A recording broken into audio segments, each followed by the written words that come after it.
Vamos falar da reforma tributária. Aham. Em que pé que ela está agora?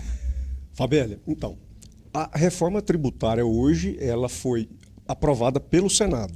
Como teve algumas alterações no texto, que passou primeiramente pela Câmara, o processo legislativo, então, exige que se retorne para a Câmara dos Deputados, para que eles possam avaliar e concordar com as alterações. Então, havendo a concordância das alterações pela Câmara, esse texto vai ser promulgado. Essa é uma das peculiaridades quando se muda a Constituição. Ele não passa na mão do Poder Executivo, do presidente. Não é sanção, não. Isso, não existe a sanção. Então, nós estamos nesse momento. Foi feita, então, a aprovação pelo Senado, com algumas alterações, e isso agora volta para a Câmara para ser avaliado. A expectativa é que isso aconteça ainda este ano, para que a emenda seja promulgada e passe a valer aí a partir do ano que vem. Porque se ela for para o ano que vem, daí só em 2025 para ter validade. Isso, nós temos uma regra, e essa regra, a gente chama de cláusula pétrea. Não pode mudar nem mesmo por meio de emenda constitucional. Que é o quê? Essa regra de poder cobrar um tributo que foi criado ou majorado só no ano seguinte, lá da publicação da lei. Então é como você mesmo disse, a corrida do governo federal é para aprovar esse ano. Que daí ele deixa... Olha bem, se fosse tão bom para o contribuinte, será que ele estava com tanta pressa assim? Esse é um ponto. Nós não podemos generalizar... Que nem tudo é ruim. Que nem tudo é ruim. Fabélia, acho que todo brasileiro tem ciência disso. O brasileiro, o empresário, trabalha muito para cumprir as suas obrigações, a burocracia fiscal. Então ele tem um departamento lá com 30, 40 pessoas, enquanto a atividade fim mês da empresa, ele tem só 10, por exemplo, 10 vendedores e 40 pessoas no departamento fiscal. Você vê aqui o peso que é. Então, o sistema tributário brasileiro, ele provoca essa complexidade e a Receita joga isso em cima do contribuinte. Fala, olha, se vira, você calcula e você me informa quanto que você me deve e me paga. Se tiver errado, depois eu te cobro. E aí o contribuinte precisa ter todo esse gasto de tempo, de energia e dinheiro. E tem outra história também. A nossa carga tributária é uma das maiores do mundo. Nós trabalhamos aí até o mês de maio para cumprir essa carga tributária. Então, tipo assim, 5 meses que nós trabalhamos no ano, não veio nadinha para nós. Exatamente. A gente trabalha para... Tudo do governo. É tudo não do é governo. Dos nossos funcionários, não é de ninguém. Não. É só do tudo governo. Do governo. Então, assim, não é uma das maiores cargas tributárias do mundo. Nós temos cargas maiores. O grande problema é que o brasileiro, e nós, a sociedade, nós não sentimos que exista aí uma contrapartida efetiva do governo. Por exemplo, você não tem escola pública de qualidade, você não tem aí, você vê direto filas no sistema público de saúde. Então, você paga muito, mas você não tem essa contrapartida. E é por isso que existe essa rejeição de se pagar tributo. Mas aí nós vemos o presidente que em 10 meses de trabalho pouco ficou no Brasil, né? E não aceitou nem qualquer espaço para hospedagem. E sem contar, Fabélia, e até trazendo esse ponto, quer gastar mais do que arrecada. Né? Não existe dentro do governo, isso a gente está falando de qualquer governo, não existe uma avaliação assim de que há previsão de entrada X, então eu tenho que economizar aqui porque eu preciso pagar as despesas, investir, fazer isso e aquilo. Né? Você só vê falar em corte na educação, corte na saúde. Eu vou além. O racional do poder público é diferente do nosso. Por exemplo, quando você está passando um aperto lá na sua casa, o que você faz? Você chama a família e fala, olha, não vamos gastar mais. Esse mês não tem pizza. Você corta a despesa. O poder público é diferente. Não, vamos aumentar a arrecadação. Cortar a despesa, não. Até por isso que eu digo que essa reforma tributária tinha que vir depois de uma reforma administrativa. Mas, infelizmente, é o que a gente tem hoje. Né? E essa reforma tributária, ela trouxe mudanças significativas, Fabélia, e vai impactar muito o setor, principalmente o setor de prestação de serviços e alguns pontos muito preocupantes para o setor do agronegócio. Nesses pontos do setor do agronegócio, quais são ali os principais pontos que estão trazendo maior preocupação? Tá, então vamos lá. Quando a gente vai falar do agronegócio, eu quero especificar principalmente aqui o dentro da porteira, o produtor rural. A reforma tributária, ela não está com a intenção de mudar imposto de renda, fundo rural, ITR. Por enquanto, isso não foi discutido.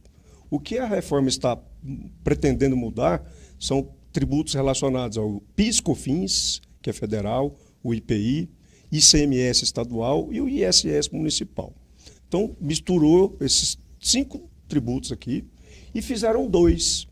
Nós temos, então, a contribuição sobre bens e serviços federal e o imposto sobre bens e serviços estadual e o imposto seletivo. O que isso, então, na prática, significa para o produtor? O produtor, pessoa física, que é quase 99%, né, no Brasil, ele nunca foi contribuinte do PIS/COFINS, que é um tributo federal. E com a reforma agora, ele passa a ser. Então, só aqui já vai ter um impacto. Em percentual, o que a gente tem hoje, em média, do PIS/COFINS? O PIS/COFINS, ele incide sobre a receita bruta.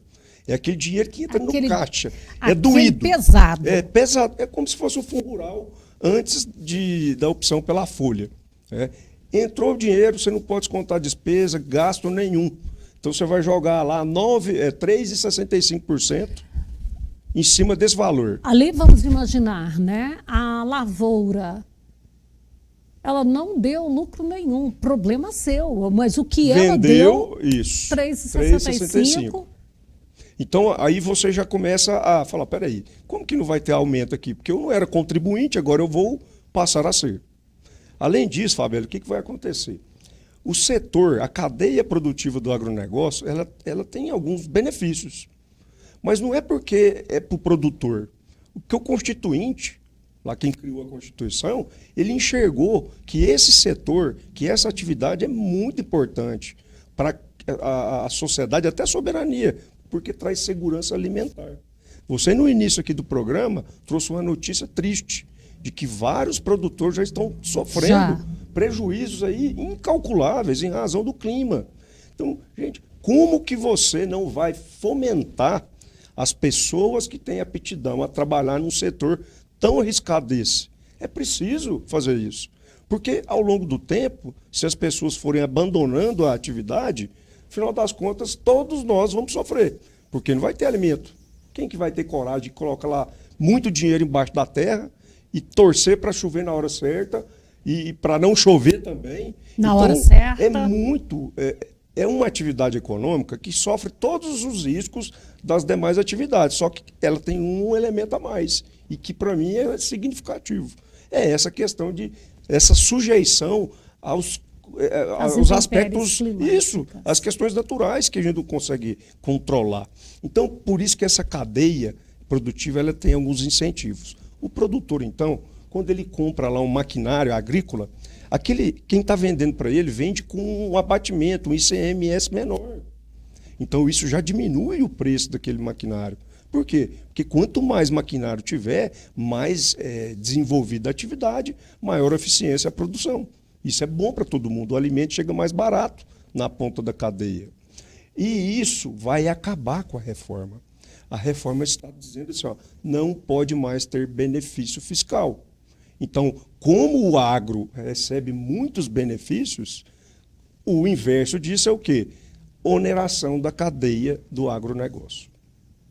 E analisando tantos jabutis embutidos, que aqui a gente já está comentando aqui uma situação de Goiás, né? Que foi criado o Fundo Infra porque para repor o dinheiro que se perdeu, que do imposto do combustível que tinha sido, acho que não era do combustível, era da gasolina, né? Gasolina. Que tinha sido retirado. Ocorre que o imposto voltou e o Fundo Infra não saiu.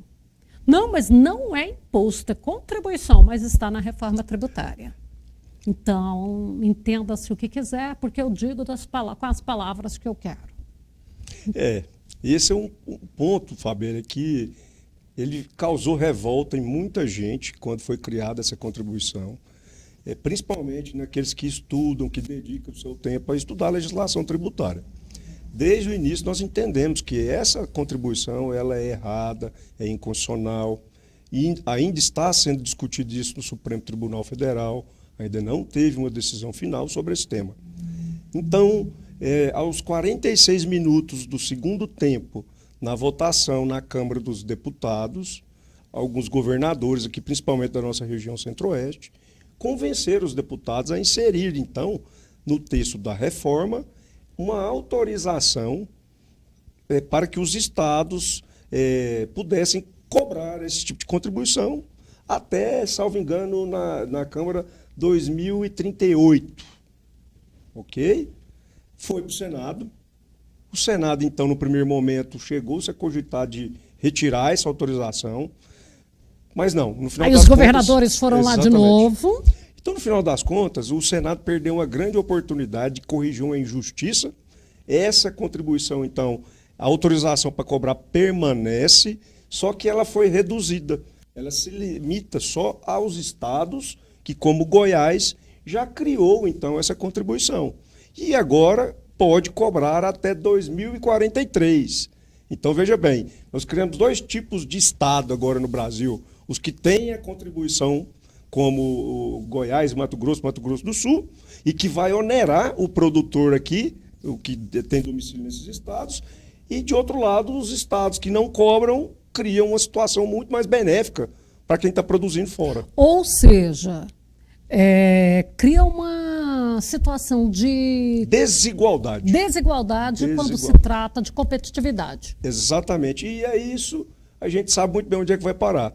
Judicialização mais uma vez. Porque eu produzir lá no Tocantins fica mais barato, eu produzir lá no Piauí está mais barato. Exatamente, Fabélia. A gente está tratando contribuintes iguais, mesma situação, de forma diferente. Eu estou onerando mais o produtor aqui de Goiás do que de outro estado que não tem essa cobrança. Então, infelizmente, é lamentável, e ainda há a possibilidade da Câmara corrigir o seu erro. Não acredito que isso vai acontecer. Pelos últimos acontecimentos, a gente tem ficado muito decepcionado. Né? Mas, enfim, vai para a Câmara, e a Câmara, se ela realmente convalidar isso, os estados, então, que já cobram, podem cobrar até 2043. Aí, chegando lá, eles fazem a reaplicação da lei. Porque vocês não estão pensando que, chegando lá, eles vão ter uma perda de arrecadação de receita. Arrecadação. É como você está ganhando R$ 1.500 de salário e, de repente, o seu patrão te chamar para pagar um salário mínimo. Você vai ter toda uma saia justa, mas o que eu falo em questão de tributação, Fabélia, a gente tem aquelas regras que protegem o contribuinte.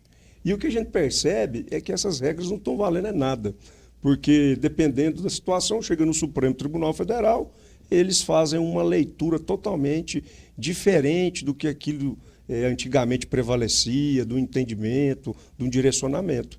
Então, a gente fica desapontado, mas é um ponto que precisa de atenção, porque isso aqui, Fabélia, é um dos elementos que mais aumenta o custo, porque ele cai em cima direto do faturamento do produtor.